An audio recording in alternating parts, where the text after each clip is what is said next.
Alright, this time I know you missed me, okay? This is Narrator Sill, and you know what we're building today. You saw the thumbnail. Nobody ever made that joke before on YouTube, okay? Yeah, T47 Airspeeder. Yeah, this is one of my favorites. I love this one. Super retro type styling on it, very blocky. A lot of fun to make and rather easy to make. So that's kind of the one I feel like doing today. As you can see there, our figurine is there for scale. All these ships are to scale. And all these ships are going to be actually to HO scale. So funny enough, if you take any HO model train stuff, any buildings to HO scale, you'll be able to get a sense of size of all the ships alongside any model railroad layout, which I think would just be hilarious.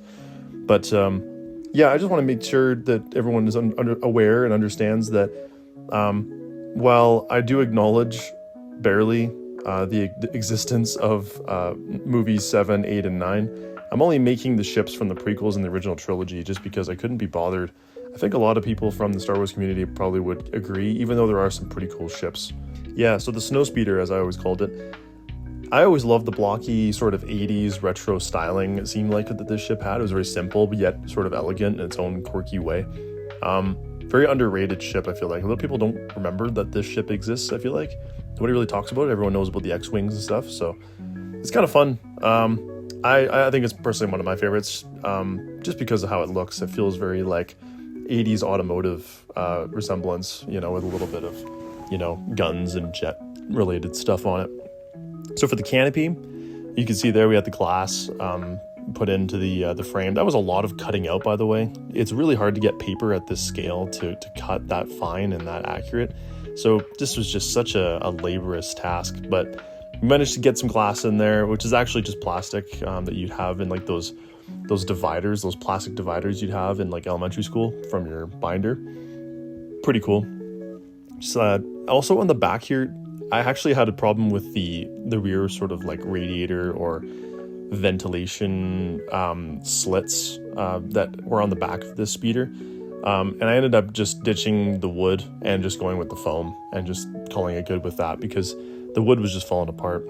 So yeah, you remember this this ship from, if any of you guys played like Battlefront or anything, this ship was like my favorite to play on the Hoth battle map. It was just like so much fun to just fly around. It was like so fast.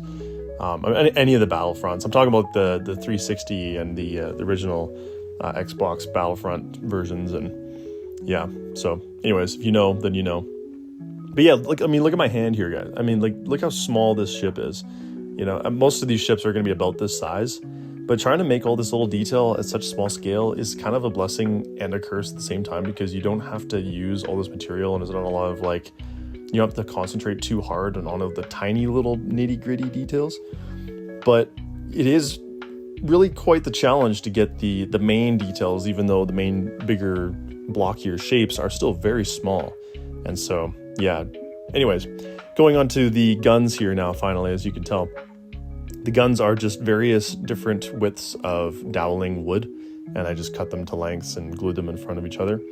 One of my favorite techniques, once most of the main parts of the ship is complete, is this. It's the black and the sort of semi-dry brushing on all of the different components to indicate wear or grease that might come off, or exhaust fumes. If you ever driven a car that burns a lot of oil, you know, like the soot that builds up, or a diesel engine that has a lot of soot that builds up around the exhaust. I like to think of it as the same thing. And the best thing with this kind of thing, or with this size sort of scale, I should say, is that it really gives you something to look at. It makes it a lot more interesting to the eye, a lot more appealing. You go, ooh, cool, look at that, you know? And it really helps accentuate and accent all of the features that you did put in. Bonus cat, check it out, bonus cat. And then the exhaust for, I guess, like the guns, I'm not even sure, but I would say that's probably, I like to think it's like it doubles as like turbine cooling for the guns. Like, it's almost like the guns are driven by the turbine or something. I'm not really sure, but yeah. And so just little details like this, we're using the 1mm brush and just trying to get around those rear sort of exhaust port type things on the back there, and just adding a little bit of detail using my photo references. Very important. Oh, hang on just 1 minute here, guys. We got a very important and very exciting message from in person still. Hey guys, I just want to say a huge thank you. I'm so happy that we're almost at 100 subscribers. This is such a fun little thing I'm doing here, and I'm just so happy that 100 of you have found it interesting enough to follow what I'm doing here. So thank you very much for all of that support, and I really appreciate it. Thank you. I really, really, really thank you. Thank you, thank you, thank you. Techno Station 57, we're on our way. Man, thank you so much for that, real life Sil. By the way, I can't have the music all up for this scene, even though it has the best soundtrack, but all you get is just my voice, so there. Yeah, finished product, check it out, man. Really happy with this.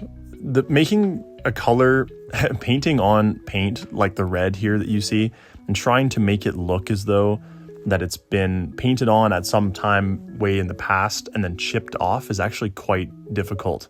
And so dabbing it on with it's like sort of dry works, but hey, you know what? I think the effect turned out all the same, and I'm super happy with it. So I know some of you guys wanted a 100 sub special video, which I'll make for sure. A little bit of Q&A as well. I'll answer some of your questions if you have any down in the comments in this video. So yeah, all right, take care guys, see you later.